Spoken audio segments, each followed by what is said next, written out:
Brian, thank you for joining us. Thanks, Matthew. Great to be here. So what brings you to the World Energy Congress?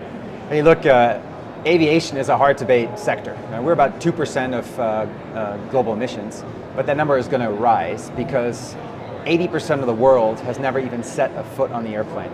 They deserve to, and it's our job to make sure that they do so sustainably. So why we're here is to engage our partners and our stakeholders, engage with the energy companies, because of the many ways that we will decarbonize aviation by the middle of the century.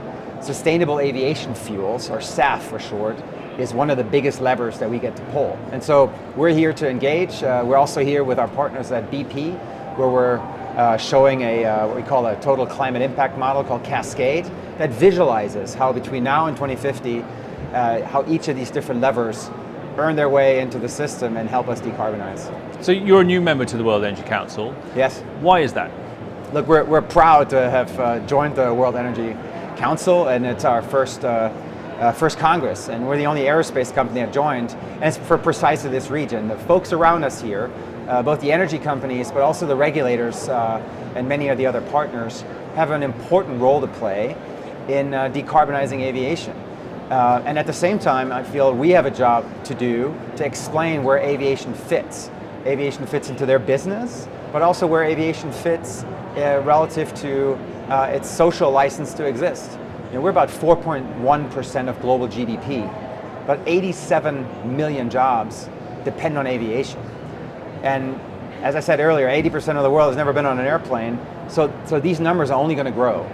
And that's where we need these partnerships to, over time, decarbonize with a heavy focus on sustainable fuels.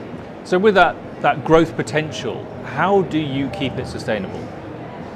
Well, we have a number of strategies, 5 in fact, but let me run through them very quickly. The first one is about fleet renewal. Unsurprisingly, as an aviation company, an airplane company, every generation of new airplanes that we bring to the market is about 20 to 30% lower emissions. So that's the one that we own and we can control and are working hard on. Second is about operational efficiency, air traffic management, flying more efficient routes, using the digital brains in the airplanes to fly more efficiently and burn less fuel. The third is about renewable energy, and that's what we're talking about here. This is where SAF in particular, sustainable aviation fuel, but also renewable electricity and green hydrogen safely earn their way onto the airplanes of tomorrow. The fourth is about advanced technology. This is new aerodynamics, lighter materials, et cetera. We're an airplane company. We have been for over 100 years, so that's where we put our investment. And then fifth, it's about the carbon markets and market-based measures, where we've invested in verified offsets, and where, as of recently, we also invested in carbon removals. It's another topic that we're discussing here at the Congress. So which part of that is most exciting you? Well, as an airplane company, it's the airplane part, and that's fleet renewal, but also the advanced technology. One example is we're building what's called the X-66 together with NASA. It's a flying prototype, a flying demonstrator, called the Sustainable Fuel Flight Demonstrator. It has a high aspect ratio transonic truss-braced wings, so a lot of real estate under the wings for new efficient engines. We're shooting for about a 30% improvement, and that demonstrator will fly sort of towards the end of the decade. That's just one example of where we're building tomorrow's technology today and see how we can de-risk those technologies. So it's the airplane side for sure, but we know, and Cascade, our total climate impact model, shows this, that SAF is about 50 to 70% of the solution.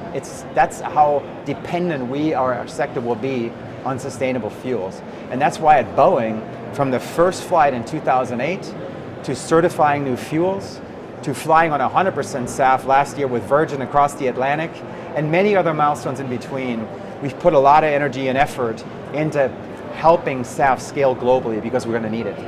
So what are the next steps? Yeah, well look, again, with Cascade here at the Congress, one of the things we're doing is demonstrating how all these different pieces of the puzzles fit together. One thing is for sure, and that's where we're putting a lot of effort. I just got back from Japan last night. I was in Singapore earlier in the week. Different regions will have different opportunities and methodologies. And so in Japan, we just released a feedstock study that's specific to Japan. Which sustainable feedstock and which production methodologies may be able to scale in the near term to satisfy and fulfill the SAF need in that region. We just launched a partnership with the Wagner Corporation down in Australia to scale SAF there. as Australia is looking for more SAF. So it's a lot of individual efforts across the region, and it's things like Boeing buying 35 million liters of SAF just a couple weeks ago for our own fuel need. Compared to an airline, that's not a lot of fuel. For us, it's 20% of our total fuel that where we're using SAF. So it's sending, again, demand signals into these, into this ecosystem to show that SAF really, really is important going forward. So this year's theme is redesigning energy for people and planet. What does that mean to you? No, I think it gets back to what we talked about earlier. Is that as much as you and I know what it's like to see family or conduct business by flying halfway around the world, the vast majority of humankind has never even been on an airplane. They don't know what it's like. They don't know what it's like, but they have this innate desire to travel. That's what first thing as folks rise out of poverty. That's what they want to go do. They want to go fly. Again, it's our job to make sure that they get to do that sustainably. And that's why I'm excited to talk here about, okay, how does this energy transition happen in a just way and in a differentiated way so that it moves everybody forward. It's an exciting future for aviation and sustainability. Yeah, you bet. I mean, the world needs about 43,000 new airplanes over the next 20 years. The fleet will roughly double in that time period. And so yeah, it's game on because as Cascade shows, there are just a number of levers that we get to pull. And, but it's really exciting to be in this space. Great. Brian, thank you very much for joining us. Thank you, Matthew.